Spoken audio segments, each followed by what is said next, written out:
Hello, this is Dr. Iman Nadeem, and we are covering coronary artery disease. आज का हमारा topic है pathophysiology of atherosclerotic cardiovascular disease. तो pathophysiology start करने से पहले मैं आपको इसकी पिक्चर दिखा के कुछ बताना चाहती हूँ। इसमें आपने प्लेक की स्ट्रक्चर को समझना है, थोड़ी सी एनाटमी देखनी है और इसकी साइड देखनी है। तो सबसे पहले अगर आप देखेंगे कि टॉप लेयर जो है उसमें हमें एंडोथेलियल सेल्स मिल रहे हैं जो हॉरिजॉन्टल स्पिंडल शेप सेल्स होते हैं। उसके नीचे आपको एक जो है वो कैप मिल रहा है, ठीक है। और फिर जो येलो फैटी सब्सटेंस है जो कि बेसिकली नेक्रोटिक सेंटर भी है, यहाँ पे सेल का नेक्रोटिक मटेरियल भी होता है, एलडीएल पार्टिकल्स भी होते हैं और सेलुलर मटेरियल भी होता है प्लेक का। तो ये जो है ये हमारे पास एटीरोमेटस नेक्रोटिक कोर है। इसके नीचे आप देखेंगे कि हमारे पास जो है वो एक ब्लू लाइनिंग है जिसे हम इलास्टिक लैमिना कहते हैं। अब इलास्टिक लैमिना के ऊपर जो प्लेक फॉर्मेशन होती है वो बेसिकली इसका जो ओरिजिन है वो सब इंटिमल स्पेस से होता है।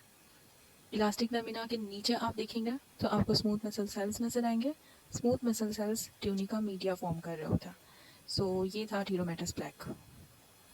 अब देखें, जब भी कोई डिजीज़ होती है तो अल्लाह ताला ने सबसे पहले उसकी प्रिवेंशन के लिए नेचुरली बॉडी के अंदर कुछ मैकेनिज़म्स रखे होते हैं, कुछ सब्सटेंसेस रखे होते हैं।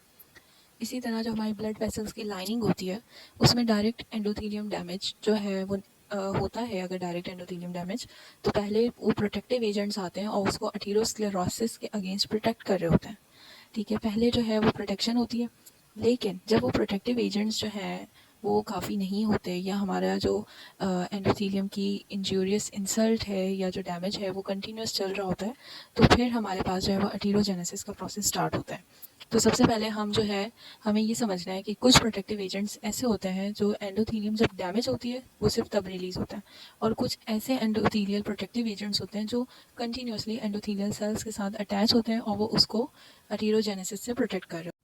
अच्छा, तो ये जो प्रोटेक्टिव एजेंट्स हैं इसमें हमारे पास दो तरह के प्रोटेक्टिव एजेंट्स हैं, ठीक है। एक एंटी प्लेटलेट्स हैं और एक एंटी कोगुलेंट्स हैं। अब मोस्टली क्या होता है कि जब एंडोथेलियम डैमेज होती है तो एंटी प्लेटलेट एजेंट जो है वो वहाँ उन सेल्स से रिलीज होते हैं और वो प्लेटलेट्स को जो है वो दूर करते हैं, ठीक है। उनको जो है वो पास नहीं आने देते, उनकी एक्टिवेशन को रोकते हैं। सेकंड एंटी कोगुलेंट्स हैं। एंटी कोगुलेंट्स का काम यही है कि ये कोगुलेशन फैक्टर्स को इनहिबिट करते हैं और ये नॉर्मली जो है वो प्रेजेंट होता है, सही है। ओके, तो अब है हमारे पास ongoing inflammation of endothelium during atherogenesis. तो इसके अंदर होता क्या है कि जब कोई डैमेजिंग स्टिमुलस आता है, एंडोथेलियम इंजर्ड होती है, उसके बाद वहाँ पे इन्फ्लेमेशन स्टार्ट होती है। इन्फ्लेमेशन के अंदर जो सबसे इंपॉर्टेंट चीज़ है वो है सेलुलर इन्फिल्ट्रेशन। होता क्या है कि जो एलडीएल पार्टिकल्स हैं वो लीक हो जाते हैं सब इंटीमल स्पेस में। जो एंडोथेलियम जाहिर सी बात है डैमेज है तो अब वो बैरियर जो है वो कंट्रोल नहीं कर पाएगा, बैरियर फंक्शन उसका ख़राब होगा, एलडीएल जो है वो लीक हो जाएगा सब इंटीमल स्पेस में। एलडीएल जब लीक होता है तो उसके पीछे जो मैक्रोफेजेस हैं वो उसको एनगल्फ करने के लिए सब इंटीमल स्पेस में आ जाते हैं। अब जब मैक्रोफेजेस एनगल्फ करते हैं एलडीएल पार्टिकल्स को तो वो सुपर एक्टिव हो जाते हैं और फिर वो अपने साइटोकाइंस रिलीज़ करना शुरू कर देते हैं। साइटोकाइंस में वो ग्रोथ फैक्टर रिलीज़ करते हैं, फ्री रेडिकल्स बनाते हैं और कीमोकाइंस रिलीज़ करते हैं। अब आता है हमारे पास साइटोकाइन रिस्पॉन्स। इसके अंदर ग्रोथ फैक्टर सबसे पहले क्या करते हैं कि ट्यूनिका मीडिया के अंदर स्मूथ मसल सेल्स की प्रोलिफ्रेशन स्टार्ट कर देते हैं। जब स्मूथ मसल सेल नीचे जो है वो ज़्यादा होना शुरू करते हैं तो वो ऊपर नेक्स्ट लेयर में शिफ्ट होना शुरू हो जाते हैं जिसे हम कहते हैं सब इंटीमल स्पेस।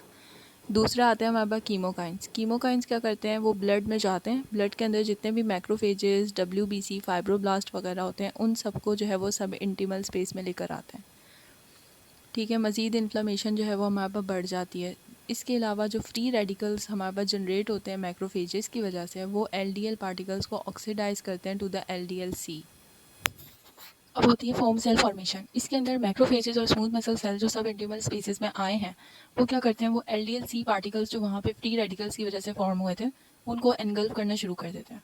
और जब ये उनको एनगल्फ करते हैं तो ये हमारे पास बन जाते हैं फोम सेल्स। फिर फोम सेल्स जो है वो आपकी समझे बिल्डिंग ब्लॉक है एथेरोमेटस प्लेक का। तो अब हमारे पास प्लेक फॉर्मेशन स्टार्ट होगी। अब होता क्या है कि एलडीएल-सी पार्टिकल्स कुछ तो एनगल्फ हो जाते हैं बाय स्मूथ मसल सेल्स और मैक्रोफेजेस, पर कुछ एलडीएल-सी पार्टिकल्स एनगल्फ नहीं होते, वो बाहर रहते हैं। वो क्या करते हैं, वो उन्हीं सेल्स को डैमेज करना शुरू हो जाते हैं और उनकी नेक्रोसिस करवा देते हैं। जब स्मूथ मसल सेल्स और मैक्रोफेजेस वगैरह जो सेल्स जो होते हैं वो नेक्रोस होना शुरू होते हैं तो ये नेक्रोटिक मटेरियल जो है वो हमारे पास सेंट्रलाइज होता है, सेंटर में आना शुरू हो जाता है, ठीक है। और इसके सराउंड में जो लिविंग सेल्स होते हैं, जो जिंदा होते हैं, जो लिविंग होते हैं, वो अपना काम कर रहे होते हैं। फाइब्रोब्लास्ट जो है वो कोलेजन बना रहे होते हैं, फाइबर्स जो है वो जमा होते हैं और हमारे पास जो है वो प्लेक का फाइब्रस कैप बन जाता है। अब होता क्या है कि जब भी हमारे पास वेसल पे स्ट्रेस पड़ता है किसी भी रिस्क फैक्टर की वजह से, सपोज़ हाइपरटेंशन है या हमारे पास डिस्लिपिडेमिक कंडीशन है, ब्लड जो है वो विस्कस हुआ है, तो होता क्या है कि जो प्लैक्स फॉर्मेशन हो चुकी होती है, ये प्लैक जो है इनमें फिशर्स डेवलप होते हैं, इनमें अल्सरेशन डेवलप होती है, राइट। अब ये फिशर्स और अल्सरेशन जो हैं वो सिग्नल होते हैं प्लेटलेट्स के लिए। तो प्लेटलेट्स आके फ़ौरन से फिशर्स और अल्सरेशन पर जो है वो एग्रीगेशन स्टार्ट कर देते हैं। जब प्लेटलेट्स की एग्रीगेशन होती है तो फिर प्लेटलेट्स जो हैं वो आगे कोगुलेशन कास्केड को एक्टिवेट करते हैं और फिर थ्रोम्बस फॉर्मेशन होती है, वो हम अभी डिस्कस। अब प्लेटलेट्स अल्सर और फिशर पे बाइंड करते हैं और फिर सिक्रीट करते हैं। हमारे पास 3 चीज़ें, सबसे पहले थ्रोम्बोऑक्सीजन A2 जो कि वेजोस्पाज्म करता है, ADP जो हमारे पास प्रमोट करता है प्लेटलेट एग्रीगेशन को और ज़्यादा प्लेटलेट्स बुलाता है, और 5 हाइड्रोक्सी ट्रिप्टामीन या सेरोटोनिन, ये भी जो है वो वेजोस्पाज्म या वेजो कंस्ट्रिक्शन करता है। कोगुलेशन कास्केड, अब ये सारी चीज़ें जो हैं वो प्रमोट करती हैं या एक्टिवेट करती हैं कोगुलेशन कास्केड को, और इसके नतीजे में हमारे पास फिब्रिन मैशवर्क बनता है, और जब प्लैक के अंदर फिब्रिन का मैशवर्क बनता है तो ये कन्वर्ट हो जाता है इनटू अ थ्रोम्बस।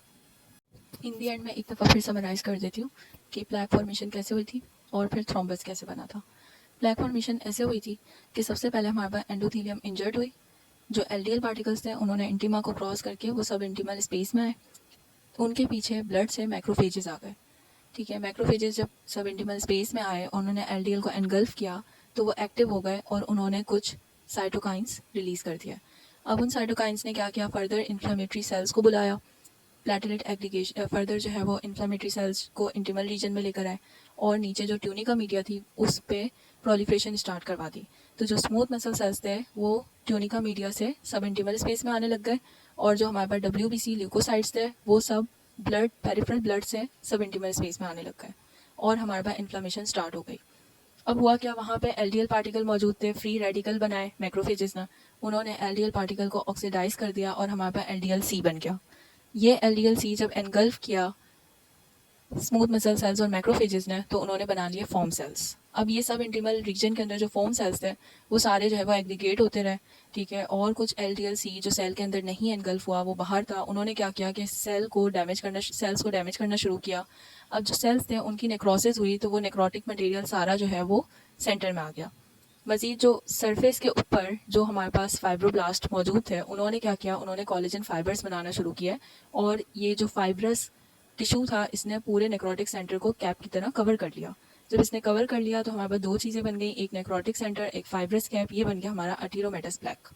फर्दर इसमें क्या होता है कि जब भी कोई जो है वो प्रॉब्लम आती है, हाइपरटेंशन होता है या किसी भी जो है इंजूरियस किसी भी रिस्क फैक्टर की वजह से इसमें फिशर्स डेवलप हो सकते हैं, इसमें अल्सरेशन हो सकती है, और उसकी वजह से इसका जो मटेरियल है वो बाहर जा सकता है।